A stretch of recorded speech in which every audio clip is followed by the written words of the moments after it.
इसमें मैं इस एल्युमिनियम पेपर को डाल दे रहा हूँ और अब इस एल्युमिनियम पेपर पे देखते हैं कैसे रिएक्शन होती है। इसमें भी मैं डाइल्यूट HCl को डालता हूँ।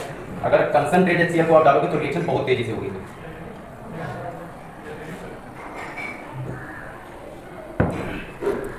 चलिए अब इसमें देखिए जरा पास करिए। ऊपर वेपर उड़ती हुई दिख रही है, दिख रही पास में दिख रहा है।